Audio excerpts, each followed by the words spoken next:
Pronto, queridos, vamos à palavra do Senhor. Paulo, o plantador de igrejas. Já lemos o texto base da lição, que está em 3 textos diferentes, e o texto áureo, que é o texto principal. Paulo declara, 1 Coríntios 3:6, eu plantei, Apolo regou, mas Deus é quem dá ou deu o crescimento. Amém? Então, nesta lição nós estudaremos sobre pelo menos 2 viagens de Paulo, a primeira e a segunda, onde Paulo passa por várias igrejas, por várias cidades, implantando igrejas e fazendo o reino de Deus crescer. Esta é a nossa maior função. A maior missão da igreja não é nenhuma outra que seja interna. A maior missão da igreja, ela é externa. Aqui dentro nós somos o ambiente de amparo. E algumas pessoas costumam dizer que a igreja é um hospital. Mas a igreja não é um hospital. A igreja é um quartel-general. Nesse quartel-general tem também o hospital de campanha, tá bem? Mas a igreja não é um hospital. A igreja é um local de um exército. Agora, exército, os soldados se machucam? Sim, então tem um hospital. Mas a igreja, biblicamente falando, ela é mais um quartel-general do que um hospital. Eu não sei o que está acontecendo, mas a câmera está cortando a minha cabeça. Olha aí, meu filho, a câmera, levanta a câmera aí. Então não atualizou aqui não, desculpa. Agora sim, opa, glória a Deus. Primeiro ponto da lição fala sobre Paulo, o desbravador. Paulo, o desbravador. Todos nós sabemos que o maior apóstolo entre os gentios foi o apóstolo Paulo. E diferentemente dos demais apóstolos, ele foi quem mais alcançou, mais teve alcance no seu ministério e na pregação do evangelho. Se nós formos analisar, Paulo edificou várias igrejas e, para tanto, ele mandou 13 cartas para confirmação daquilo que ele plantou, daquilo que ele começou ao implementar as igrejas. Então, Paulo foi um grande desbravador. Onde o evangelho jamais chegaria através dos outros apóstolos, Paulo chegou. E é muito interessante isso aqui. Vamos pensar juntos que o apóstolo Paulo, ele falava latim, ele falava o grego, ele falava aramaico e ele falava hebraico. Era um poliglota. Mas não somente isso. O apóstolo Paulo conhecia a cultura judaica, conhecia a cultura grega e a filosofia grega, era um perito na filosofia grega e conhecia também um pouco sobre as culturas locais dos lugares aonde ele foi. Então Paulo era muito preparado. Significa dizer, mais uma vez, eu sempre volto nessa tecla, todos nós que queremos fazer a obra de Deus, nós temos que nos preparar. Deus não vai fazer o que eu tenho que fazer. Deus não vai abrir a minha cabeça, para poder colocar aquilo que eu devo fomentar, buscar, pesquisar. Deus não vai fazer. Aquilo que compete a mim, Deus não vai fazer. É muito terrível a gente ver igrejas por aí afora, que ela tem uma verticalidade terrível, onde a pessoa diz assim: Deus vai dar tudo, Deus vai fazer tudo, Deus vai mostrar tudo, e no tempo dele, ele aperta o botão de start e tudo vai acontecer. A pergunta é: e você? Quem é você nesse processo? Porque quando eu olho para a Bíblia, eu vejo homens de Deus sendo traquejados, trabalhados, como por exemplo Paulo. Apesar dele ter toda essa letra, Paulo teve que aprender sobre valores espirituais, que demandou tempo, não é assim? Então todos nós devemos investir tempo com Deus e para Deus, Com Deus como? Na intimidade, e para Deus no preparo e no trabalho. Amém, irmãos? Então todos nós precisamos tirar esse vestígio, esse fetiche de que Deus faz tudo, que Deus opera tudo. Não, nós vemos Deus usando homens de maneira muito especial.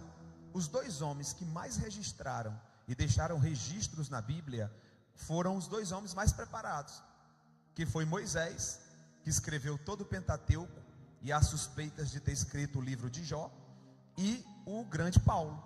foram os homens que mais deixaram registros bíblicos, e foram os 2 homens mais bem preparados em cultura, em leitura e em conhecimentos gerais. O que isso tem para me dizer, pastor? O que isso tem para dizer para você e para mim? Que nós temos que estar nos preparando, estudando e buscando. Amém? Então Paulo, ele só conseguiu ser um desbravador porque ele se preparou. Amém? Eu queria que alguém dentre nós lesse Romanos 15, 20. Romanos 15, 20. Carta de Paulo à igreja em Roma, capítulo de número 15, versículo de número 20. Olha o quanto esse homem alcançou por ter sido tão preparado por Deus, nos 2 aspectos. Já está na tela, vamos juntos? 1, 2, 3. E desta maneira,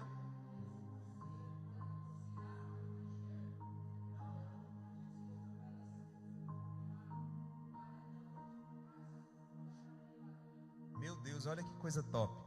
Então Paulo poderia dizer assim: eu quero ficar aqui em Jerusalém, eu vou ficar na Judéia, aqui está bastante fomentado, o clima aqui está bom, né? O evangelho, Jesus já andou por aqui, por muitos lugares, então há uma certa acessibilidade àquilo que eu vou trazer, porque foi falado muito. Jesus falou, João Batista começou falando, depois os apóstolos saíram pregando em 12, depois em 70, então está muito fomentado. Vou ficar por aqui, mas não. Olha o que ele escreve para a igreja mais distante que foi alcançada pelo ministério de Paulo, que foi a igreja de Roma. É a mais distante. Se você olhar as viagens, já eu vou botar um mapinha aqui, a mais distante de Jerusalém é a de Roma. Nem a Espanha é tão distante quanto Roma. Ele veio aqui também na Espanha, aqui pertinho de nós, mas a de Roma é a mais distante. E ao falar para essa igreja em Roma, ele diz assim: gente, eu não quis ficar no conforto, eu não me preocupei em aproveitar a onda, a vibe, a direção do vento, o negócio favorável. Eu poderia ter ficado, mas eu não queria de ficar em fundamento alheio. Os apóstolos já estão aqui. O que eu vim? Qual é a proposta dele? Ali, ó. Eu me esforcei em anunciar o evangelho aonde? Onde Cristo não houvera sido nomeado. Isso deve ser uma tônica na nossa vida. Todos os dias eu e você temos que nos preocupar. Como assim, pastor? Em procurar alguém que ainda não ouviu. Em procurar alguém que ainda não ouviu. Uma vez eu estava numa obra de um amigo nosso aqui da igreja, e tinha lá um muçulmano. E uma vez na hora do almoço, o muçulmano estava fazendo a reza dele, e quando ele terminou o ramadã dele lá, eu cheguei para ele e disse assim: quem é Deus para você? Aí ele disse: Deus é o Criador, é o Altíssimo, distante, grande, inacessível. Eu falei: que coisa top. Mas uma pergunta: esse Deus é pessoal? Aí ele disse: não, Deus não pode ser pessoal. Vocês tratam Deus da maneira errada. Deus não pode ser comparado ao homem. Deus não é um qualquer que você encontre e acesse facilmente. Ele é o Altíssimo. Aí eu falei: uau, então o seu Deus não é pessoal? Ele disse: não. Eu disse: rapaz, que Deus distante, que Deus frio. Lá distante mesmo, grandão, maravilhosão. Ele é criadorzão, é, mas não é amigo, não é pai. Não chega perto e não, Deus não é pai. Deus não foi criado e nem nunca criou. É a oração dos muçulmanos. Deus nunca foi criado, Deus nunca gerou. Deus nunca foi gerado, Deus nunca gerou. Sabiam disso? Para contrariar a ideia do Cristo, os muçulmanos têm essa oração diária. Deus nunca foi gerado e nem nunca gerou. Só é Ele, não tem filho, não tem esse negócio de intermediário, não tem isso. E aí eu falei assim: rapaz, eu vou ter que perder tempo aqui. E aí tentei ficar conversando ali com ele, né, por um período. Aí eu vi só um grito do irmão lá. Como era? Esqueci o nome, deixa quieto. Aí falou o nome dele: fulano, vem tirar o entulho. Aí ele: já tenho que ir. Eu disse: vai, mas nós vamos ter que conversar. Esse negócio desse Deus aí. Amém, irmãos? Então, nos preocupemos todos os dias em falar para quem ainda não ouviu. Seja um pregador de ouvidos virgens ao evangelho. Amém? Porque pregar em culto, em igreja, é muito fácil, não é? Então Paulo, ele tem essa característica fantástica. Ele está dizendo: olha, eu preciso desbravar, eu preciso continuar avançando. Eu não posso me conter, eu não posso me conformar. Amém? Que Deus gere sentimento em crentes de Odivela de inconformismo, que nós estejamos inconformados. Mas inconformado com o que, pastor? Com um grupo? Com um departamento?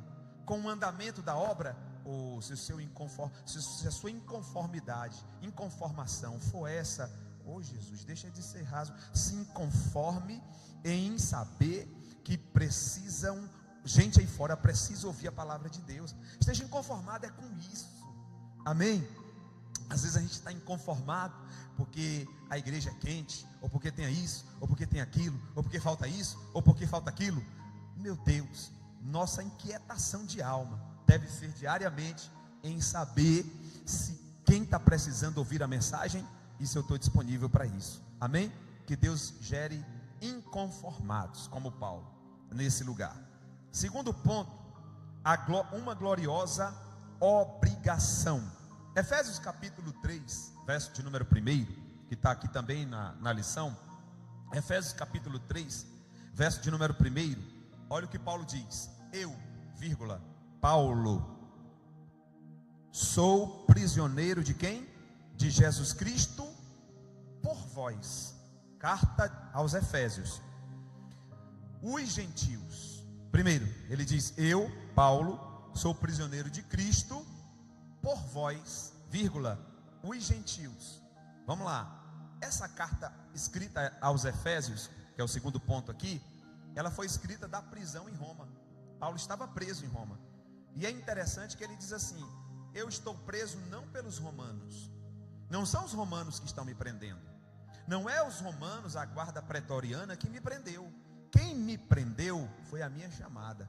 Quem me prendeu aqui foi o amor por vocês. Porque se Paulo tivesse negado, negociava rapidinho e era livre. Era só ele negar a mensagem que ele trazia. Era só ele parar de ser acusado de sedição, que é a mesma acusação que levou Cristo à cruz. Era só ele deixar de fazer movimento, né? Contra César, contra o estilo de vida romana. Estava resolvido. Mas não, ele sabia que o que fazia com que ele estivesse detido era a missão que ele tinha e o envolvimento e o compromisso com a obra. Então, nós precisamos entender que nós também temos uma obrigação gloriosa. Que obrigação gloriosa é essa? Continuar essa obra que Paulo começou, que Jesus começou, Paulo continuou, e nós vamos estar continuando. Atos dos Apóstolos é o último livro, é o único livro na Bíblia que não termina com amém. Não tem amém, não tem ponto final. O livro de Atos dos Apóstolos. Por quê? Porque são os atos do Espírito Santo, ou atos da igreja através do Espírito Santo. Se tem igreja hoje, não parou na Bíblia, não se concluiu com os apóstolos, continua conosco. Nós continuamos escrevendo uma história. Nós continuamos fazendo os atos dos apóstolos, irmãos. Aí você olha para você e diz assim: mas pastor, será que isso é verdade? Mas Deus, irmãos, Deus gosta dos pequenos mesmo.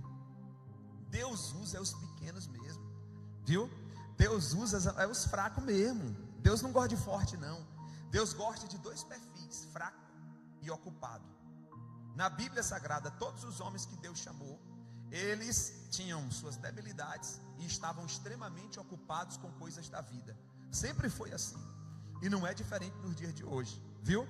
Eu tenho muito medo de alguém que vai ser pastor porque só tem essa função, só sobrou isso para ele, né? Mas eu gosto muito de ouvir testemunhos de alguém que teve que largar tudo por uma chamada. Porque Deus garante o resultado disso. Amém? Então Deus, ele gosta de ocupados.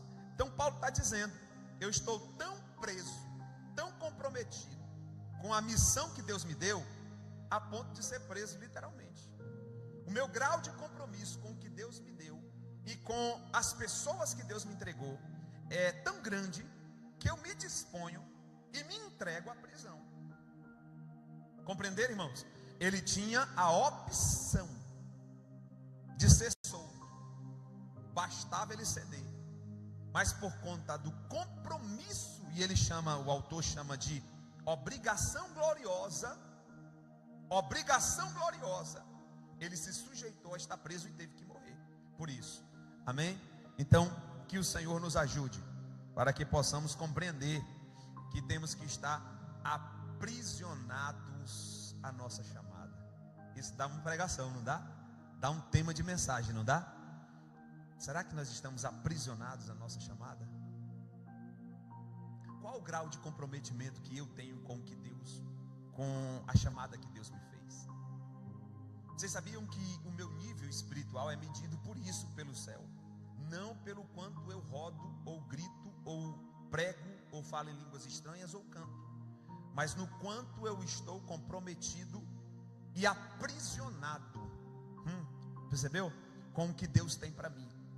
Paulo também trata de uma outra linguagem figurada, quando ele diz assim: existe escravo livre e existe escravo. O escravo livre é aquele que poderia, depois da carta de alforria dada, seguir a vida, mas ele escolhe continuar sendo escravo, né? E aí ele diz assim: esses somos nós, esse sou eu. A gente foi liberto, mas a gente escolhe ficar servindo ao Deus que nos libertou, ao nosso Senhor. Amém? Não tem outra saída, não tem plano B, não tem outra opção, né?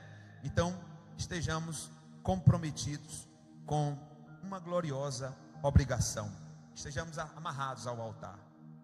Amém, irmãos?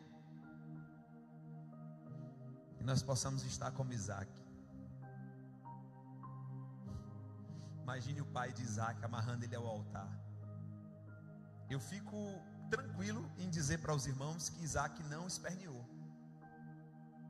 O pai o deitou e amarrou. Imagine o pai amarrando os pés, amarrando as mãos, Isaac de olho, os olhão desse tamanho, olhando para um lado, olhando para o outro, em cima da lenha que foi colocada propositalmente para pegar fogo, amarrado ao altar. Quem está amarrado ao altar de Deus aqui?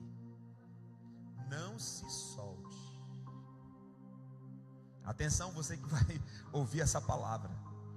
Não se solte. Quem te amarrou foi o Pai.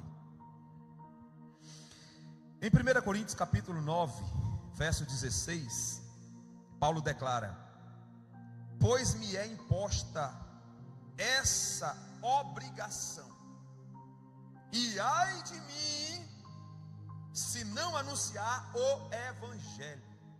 Olha o que Paulo está dizendo: me é imposta essa obrigação. Ele usa essa palavra obrigação, mas eu creio que é com um requinte não de pesar, mas um requinte de comprometimento. Eu estou obrigado a isso, mas não como algo que seja pesaroso, porque tem gente que até para vir para a igreja é um peso, né? Que Deus avive coração de crente em muitos lugares por aí, amém? Mas Paulo está chamando de obrigação algo que para ele, primeiro, é vantajoso, essa obrigação. E outra, eu fui na My Bible, que eu dei a dica já para alguns aqui, pesquisar o que é a palavra obrigação. Obrigação aqui no grego pode ser traduzido como amarração a algo, envolvimento totalmente com algo. É como se dissesse assim no grego: ó, eu estou envolvido dos pés à cabeça com esse projeto. Compreenderam? Não tem espaço para estar mais ou menos metade lá e metade cá, não. A palavra obrigação denota isso no grego: envolvimento dos pés à cabeça, comprometido totalmente com isso. Amém, irmãos? Pronto. Vamos para o terceiro tópico do primeiro ponto. Pode colocar já. A plantação de igreja, uma parceria. Esse ponto é muito forte. Eu amo isso aqui, sabe por quê? Porque viver isso aqui é um desafio de todo crente. Todo crente é desafiado a viver isso aqui. Olha só. Plantação de igreja, uma parceria. 1 Coríntios capítulo 3, verso 6, texto áureo. O que Paulo diz? Paulo plantou, Apolo regou, mas quem foi que deu o crescimento? O Espírito Santo, ou em outras traduções, Deus deu o crescimento. Amém? Então, olha que coisa tremenda. O que Paulo está querendo dizer? E o nosso autor aborda com maestria. Nós precisamos compreender que a razão de mim existir e sua de existir é nos completarmos em uma grande obra. Sabe por que foi que Deus mandou você para Odivelas? Para completar uma grande obra, que quem dá o crescimento é Deus. Primeira consciência que eu tenho que ter: eu não faço nada sozinho.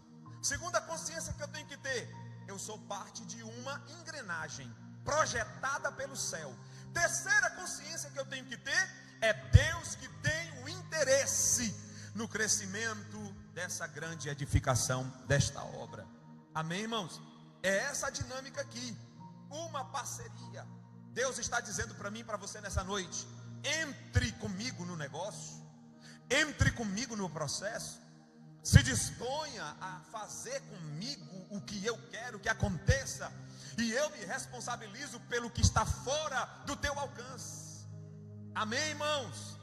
Quem é que aceita uma parceria com Deus aqui nessa noite?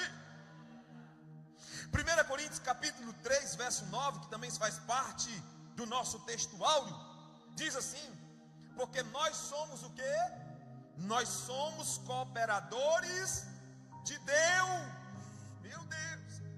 Vós sois lavoura de Deus e edifício de Deus. Primeiro, porque nós somos cooperadores, nós cooperamos, nós ajudamos, nós precisamos estar envolvidos para que possamos mutuamente cooperar e colaborar por uma grande obra. De quem é a obra? Então nós cooperamos com quem? Então quando eu coopero na igreja, eu coopero com quem? Eu preguei na ceia lá sobre Paulo caindo no caminho de Damasco, e o clarão ofuscando seus olhos, e de dentro do clarão uma voz bradando: Saulo, Saulo, por que me persegues? E ele dizendo: quem és, Senhor? E ele diz: eu sou Jesus. Muito prazer, a quem você persegue? Aí Saulo deve ter pensado, e ali nasceu Coríntios 12, 1 Coríntios 12. Paulo deve ter pensado: se eu estou perseguindo a igreja, e ele disse que eu estou perseguindo ele, logo ele é o cabeça, e a igreja é o corpo. Romanos 12, nós somos um corpo, interligados, interconectados, cheio de membros, de um corpo, onde Cristo é o cabeça. Eita glória! Pensemos dessa forma, funcionemos. Esse ponto fala sobre isso, porque nós somos cooperadores de... E aí ele usa um outro termo, olha o termo, Paulo é tremendo, é maestro, o cara é forte. Outro termo que Paulo usa, além de sermos cooperadores de Deus, ele diz assim: porque nós também somos, ou vós sois lavoura. E o que mais? Edifício. O que Paulo está dizendo? Vamos botar as coisas no lugar. Primeiro, nós trabalhamos juntos, em colaboração com Deus, para quê? Para plantarmos uma grande lavoura, para construirmos um grande edifício. Eu acho que cada crente aqui nessa noite tem que pensar igual o zelador da NASA.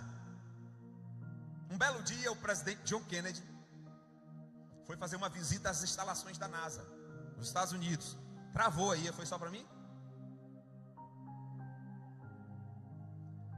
E quando John Kennedy vai entrando nas instalações da NASA, ele manda os batedores parar, manda o motorista parar, parou os batedores tudo, aí eles cercam a área, e aí ele disse: eu vou descer aqui. Mas presidente, não está no rito, não está no cronograma. O presidente não pode fazer nada fora do cronograma. Por isso que um presidente agora que perdeu para ele mesmo no Brasil, quebrava o rito, porque ele fazia coisa que não está no cronograma. O presidente, ele tem um cronograma, onde tudo que ele faz no dia a dia está cronometrado e altamente. Por isso que nós aqui da DEF não tiramos dificuldade com isso, porque a gente tem roteiro, né?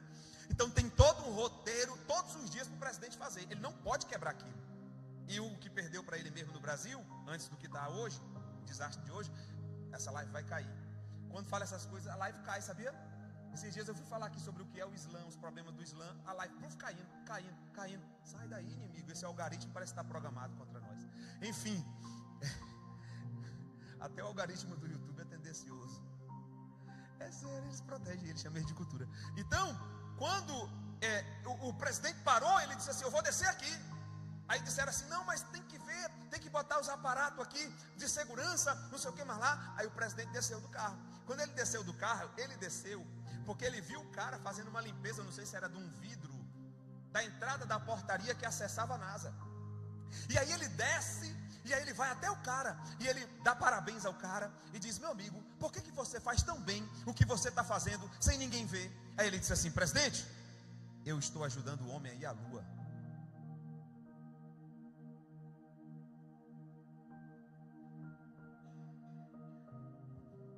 O que é que você está fazendo? Será que você entende o tamanho do que você está fazendo? Aqui no reino, cooperando com Deus. Quem é que está dizendo que eu coopero com Deus? É a palavra dele. Não é ninguém não, ninguém me revelou no monte, ninguém me revelou numa campanha de oração. Foi Deus que está falando na palavra. Vocês, quando trabalham comigo no meu reino, vocês são meus colaboradores.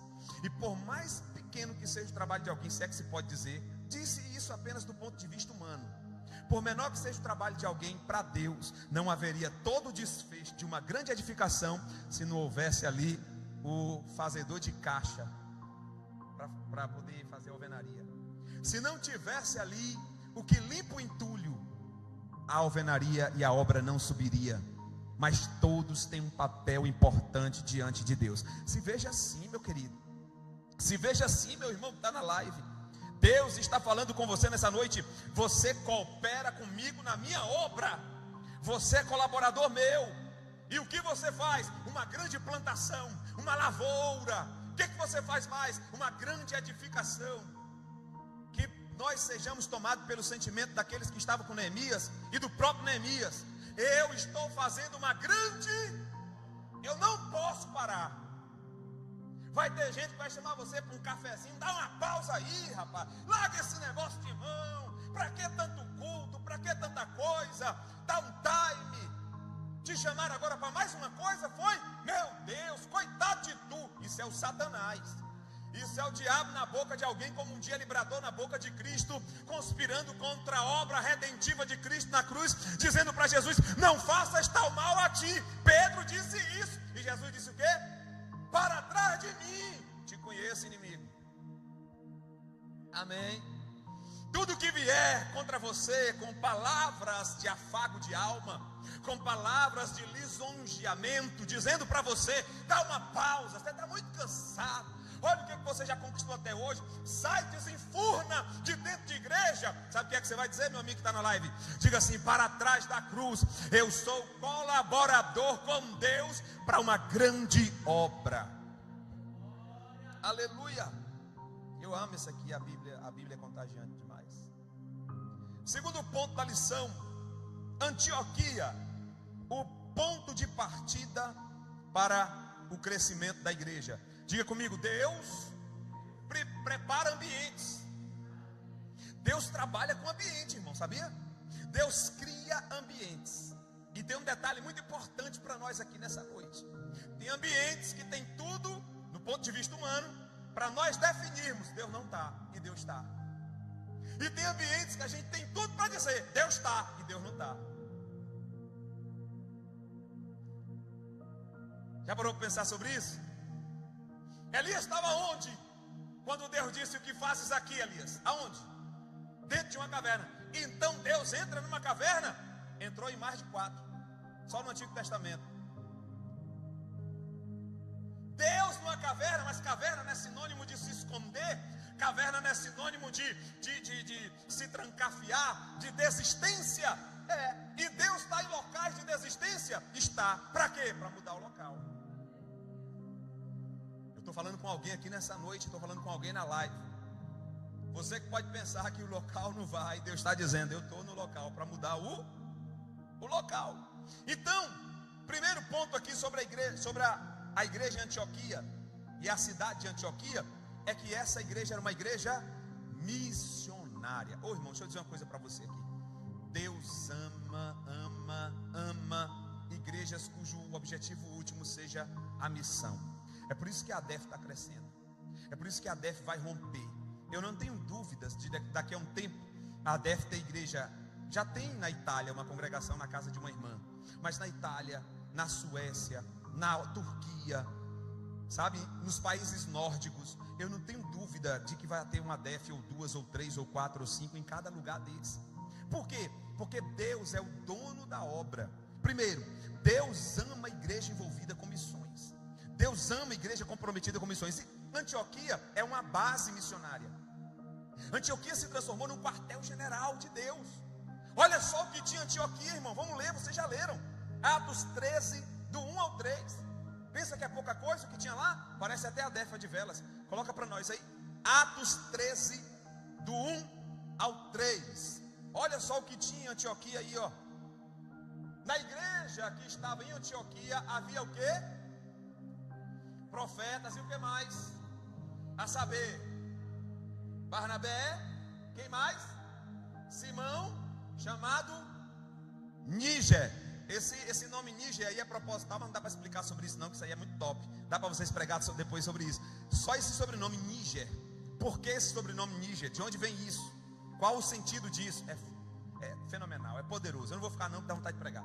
Depois Lúcio. Quem é Lúcio? O Cirineu de Cirene, ok. E tem quem mais? E Manaim, que fora criado com Herodes o Tetrarca. E o último de todos eles, quem é? Quem é o último ali? É por isso que a Bíblia diz: os últimos serão os. Porque até então, em Antioquia, Saulo ou Paulo não era quem Paulo seria depois. Até então, Paulo fazia parte de um colegiado que ele era tido como o último, ou como no mínimo, no máximo, iguais aos outros. Olha o que tinha ali primeiro. Nós tínhamos ali o que? Profeta. Diga profetas. Profetas. Cuidado com essa palavra no Novo Testamento. Aqui não é profeta de ofício. O que é o profeta de ofício, irmãos? A Bíblia diz: os profetas foram até João. Está na Bíblia. Os profetas foram até João Batista. Que profeta, pastor? O profeta de ofício. Quem é o profeta de ofício? Nasce profeta, morre profeta. A vida dele, o estilo de vida, a fala, o contexto que ele vive, tudo tem a ver com o que Deus tem para ele de chamada dentro do aspecto da profecia. Tudo que ele fala se cumpre. Ele tem tudo e uma vida comprometida com a chamada que Deus deu para ele, de cabo a rabo. Isso é o profeta do Antigo Testamento. O profeta do Antigo Testamento é diferente. E o Novo Testamento, pastor? O Novo Testamento tem duas perspectivas para profeta. Primeira perspectiva: o profeta é o que prega com ousadia e com palavra revelada. A profecia é a palavra. Quem é o profeta? Quem maneja a palavra. Segunda perspectiva para profeta no Novo Testamento: alguém que recebeu o dom de profecia. São duas perspectivas. Não tem mais o profeta. Eu tenho muito medo desse negócio de dizer fulano é profeta. Fulano é profeta. É profeta. E dos bons, e dos poderosos. Sempre tem uma mensagem para dar. Eu tenho medo disso. Muito cuidado com isso. Muito cuidado com isso, porque tem gente que recebeu o dom de profecia, mas no afã e na pressão popular das pessoas em busca dele por uma resposta, ele começa a usar Deus. Ele é usado por Deus, eu não tenho dúvida, mas a demanda faz com que ele comece, porque ele tem que entregar. Ele tem que entregar. Aí Pedro e João diz: eu não tenho prata e nem ouro. Eu tenho uma mensagem sobre isso, só sobre isso, uma pregação que eu preguei numa grande festa no Brasil. Eu não tenho, nós não temos. O que vocês não têm, Pedro e João? Nós não temos bezerro de ouro. Nós não temos. O que vocês querem de nós? Nós não temos. Quem está entendendo, irmão?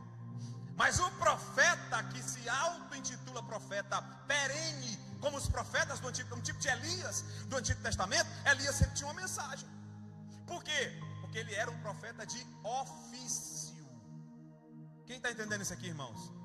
Irmãos, isso aqui é base bíblica. Isso aqui não é invencionice não, está na palavra. Tudo que eu estou falando aqui está na palavra. Não existe o cara, nasceu profeta, vai morrer profeta. Deus dá o dom. E como é que Deus usa o dom? Seja o de cura, o de profecia, o de línguas, interpretação de línguas. Como Deus usa o dom? final do capítulo 12 de 1 Coríntios. Ele dá a cada um como quer, quando quer, para a edificação da igreja. Então tem um tempo para o Espírito Santo usar. Não vai ser todo dia que o cara que leva o dom de profecia vai profetizar. Não vai ser todo dia que o que tem o dom de revelação vai revelar. Não vai ser todo dia que o que tem o dom de cura vai curar. Quem está entendendo? Tem dia que não vai dar certo, por N motivos. Deus sabe todas as coisas. Agora, quando a gente assume uma responsabilidade dessa, eu sou do manto, eu sou profeta, cuidado, meus irmãos, é muito cuidado com isso. Caiu a live, até isso caiu a live aí. Ficou pesado agora o clima. Aleluia. Levanta a live aí, irmão. Então, na Antioquia nós tínhamos o quê? Profetas. Quem mais? Doutores. Quem são os doutores, pastor? Os doutores são aqueles que Deus usa no ministério. Quem lembra do ministério, dos 4 ministérios, dos 5 ministérios? 5 ministérios. Vamos ler? Efésios 4:11. Pode abrir na sua Bíblia, por favor? Efésios.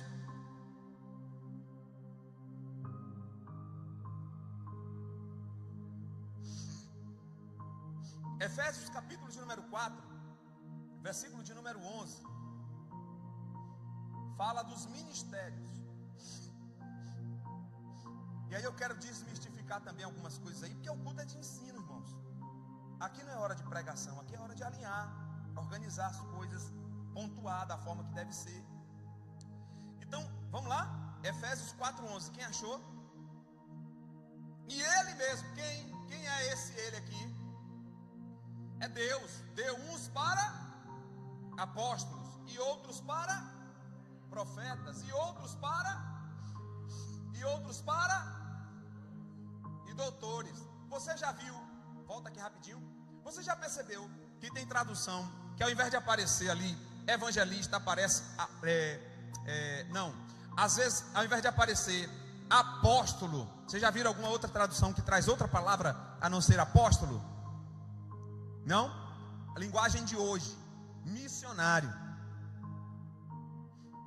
Quem é o apóstolo do tempo de Cristo? Implantador de igreja. Quem é o apóstolo dos nossos dias? Missionários. E não tem mais o dom, o ministério de apóstolo nos dias atuais? Não. Por quê? Atos 1. Qual é o critério para ser apóstolos? Atos 1. Os apóstolos que disseram: para ser apóstolo tem que ser testemunho ocular de Cristo, tem que ser cheio do Espírito Santo, tem que ter andado com Cristo, tem que ter ouvido direto da boca de Cristo as palavras de Deus, e tem que receber diretamente do céu revelações doutrinárias para fundamentar a igreja. Essa é a função de apóstolos ao pé da letra. Nós não usamos a nomenclatura apóstolo hoje. Quem é o apóstolo hoje? O enviado. A palavra apóstolo quer dizer isso, enviado. Quem é enviado? O missionário. Quem entendeu? Piorou a vida de vocês? Não, porque hoje em dia está cheio de apóstolo aí, né? O cara abre 3 igrejas, ele já é o apóstolo. E eles criaram esse padrão, porque o apóstolo é o implantador de igreja. Abrir 3, já dá para ser apóstolo. Aí recebe um óleo, faz aquele negócio dos 12. Então, apóstolos, não tem mais o apóstolo como da época de Cristo. Foi só aqueles, acabou em Paulo.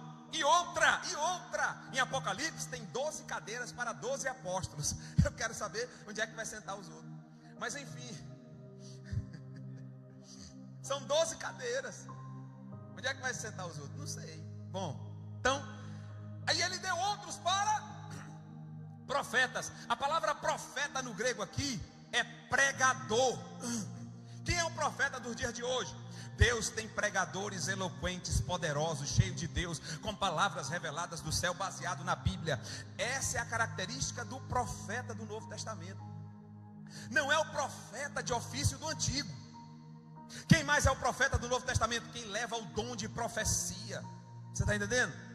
Então são ministérios, e outros para evangelistas, e outros para pastores, e o último é os doutores. Todos nós temos a nossa função. Tem todos nós. Por exemplo, o apóstolo, ele é enviado, ele abre trabalho, mas nem sempre o apóstolo ou o missionário consegue fundamentar o trabalho.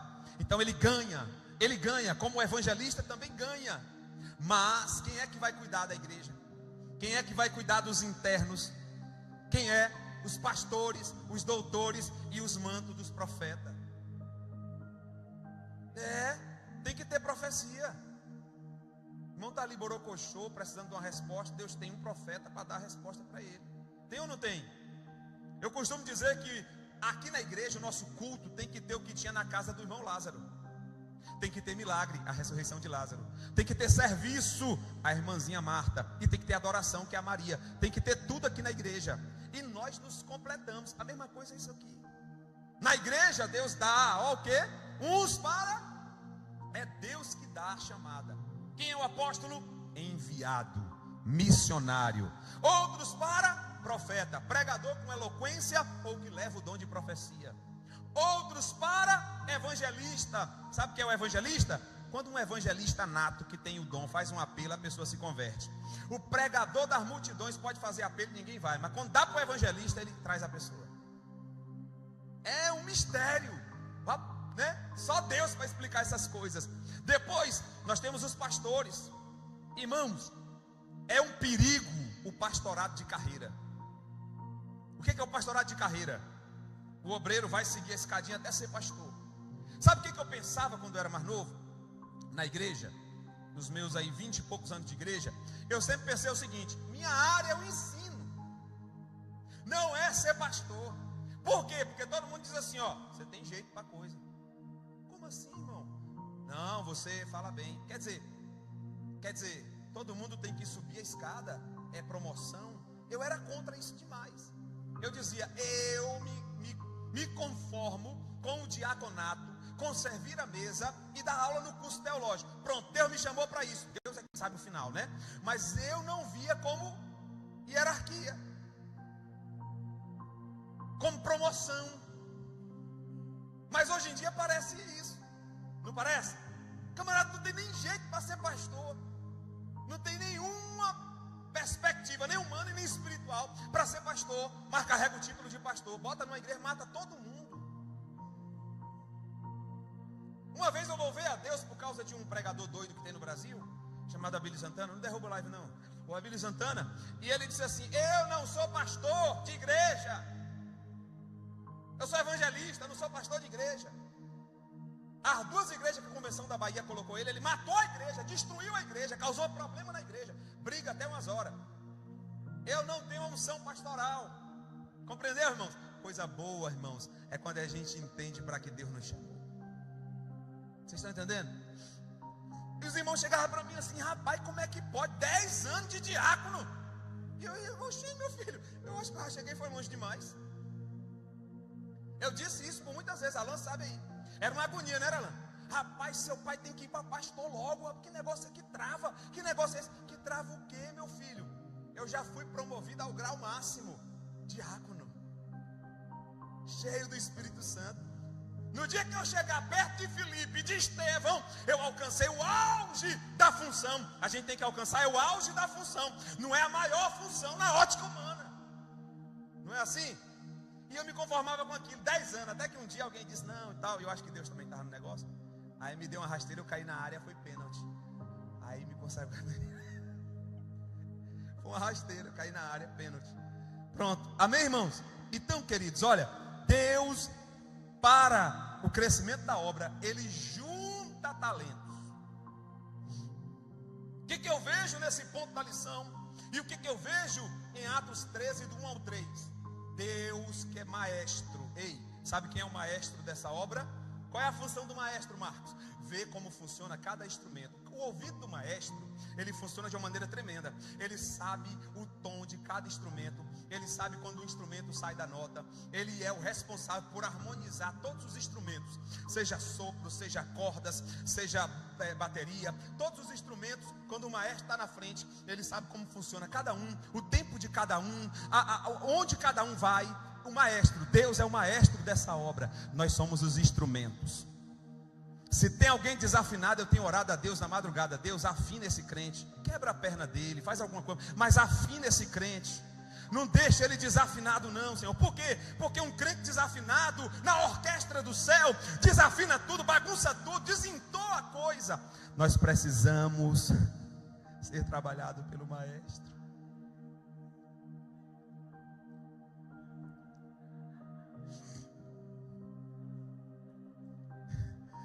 Amém, irmãos? Então, os irmãos sabem que é uma brincadeira para descontrair. Mas observe bem, nós temos que entender que todos estamos aqui para um grande propósito. E quem projetou, irmãos, atenção, não se enganou. Que Deus tire o sentimento de alguém que está na live, de peixe fora d'água, e te coloque de novo no oceano da obra dele. Tire esse sentimento de peixe. Eita, eu estou recebendo de Deus aqui agora. Tire esse sentimento de peixe fora d'água. Por quê? Porque Deus não trabalha com aquário. Se você está fora do aquário, é que Deus quer te colocar no mar do projeto que Ele tem para a sua vida. É só uma fase. Para com esse sentimento em nome de Jesus. Ele não se engana. Amém. E aí o ponto 2 fala sobre a primeira viagem missionária de Paulo. E já são 9 horas. Aí vem a segunda viagem missionária de Paulo, onde Paulo vai passando pelas igrejas. Na primeira viagem missionária de Paulo, Paulo sai de Antioquia e vai para Chipre. Aí eu queria dizer isso aqui para os irmãos, preste bem atenção. Quando Deus prepara um ambiente de expansão, o que aconteceu com a DEF? 7 anos de preparação para o crescimento. Na verdade o pastor chama de 15, porque até agora são 15, já vai para 16, tá bem? Mas foram 7 anos sem ver nada. 7 anos sem ir para lugar nenhum. 7 anos afinando os instrumentos. Pega um, quebra a empresa dele. Pega outro, promove alguma coisa. Pega outro, recua. Pega outro, trava. Pega outro, bota na caverna. Depois o outro tira da caverna. É treinamento para todo lado. É treinando os doutores, é treinando os profetas, é treinando o enviado, o apóstolo, é treinando o evangelista, é treinando, criando um ambiente de Antioquia. Para quê? Para que a partir de Antioquia chegue a Chipre, chegue a Listra, chegue a Derbe, chegue a Icônio, chegue a Corinto, chegue a Roma, chegue a Espanha, chegue em todo lugar o evangelho. Chegou aqui, não é assim? Amém? Diga assim comigo nessa noite: eu estou a todo o processo, estou no treinamento. O oleiro está com as 2 mãos zona.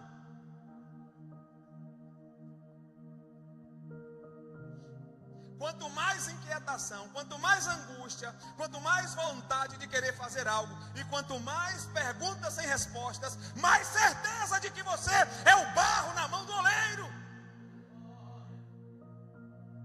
Quanto mais você estiver inquieto, irmão, eu vou dizer isso aqui com base em mim. Quanto mais você estiver inquieto, mais tenha certeza, está chegando um tempo de Deus para o teu ministério. Pode ter certeza disso.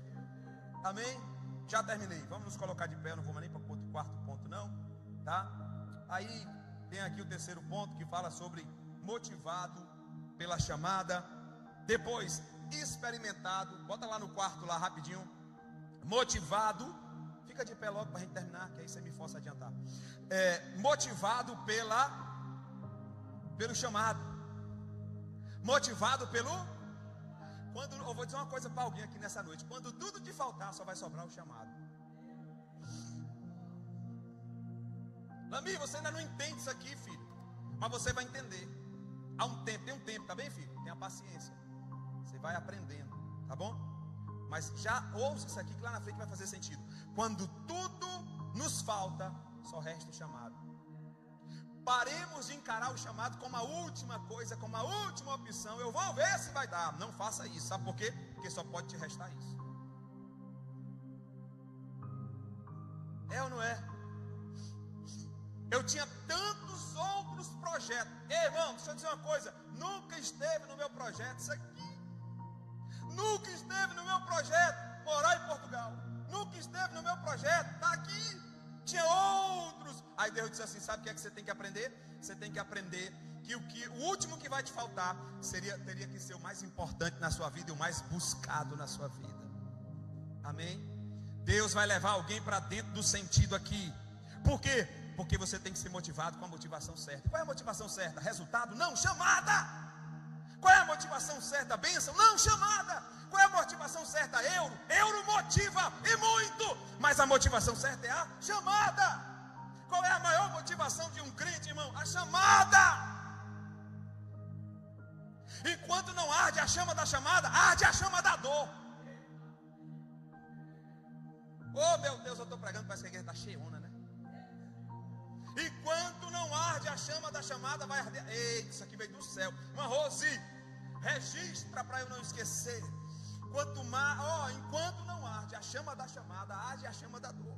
Isso aqui nem foi programado, não vi em lugar nenhum. É o Espírito Santo de Deus. Bota aí, missionária. Enquanto não arde a chama da chamada, arde a chama da dor. Ei, Sara, faz aí. Vem cá, Sara. Pega esse telefone e bota aí em nome de Jesus, que eu estou motivado. Irmão, tem coisas que quando o céu manda, tem que gravar. Sabe por quê? Daqui a pouco a gente esquece. Amém? Então repete comigo nessa noite. Enquanto não arde a chama da chamada, arde a chama da dor. Porque a chama da dor vai te conduzir para dentro da chama da chamada. Ah, meu Deus. Se prepare, Manaísa.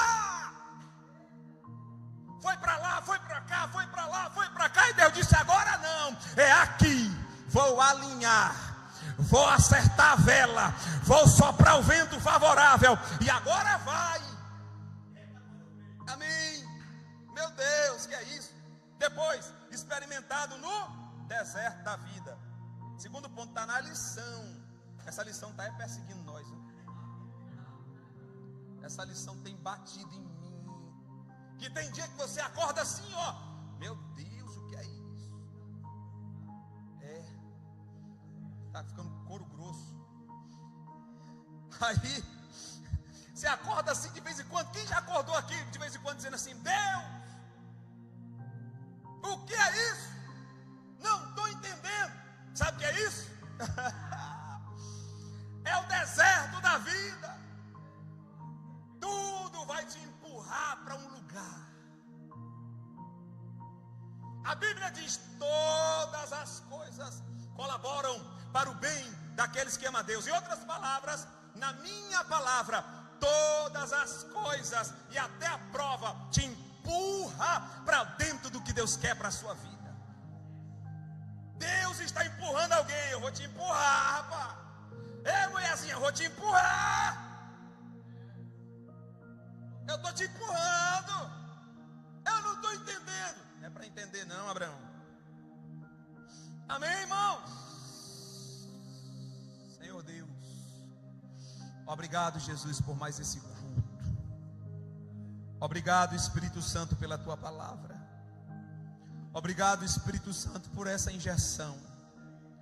Espírito Santo, continua fortalecendo os teus filhos neste lugar.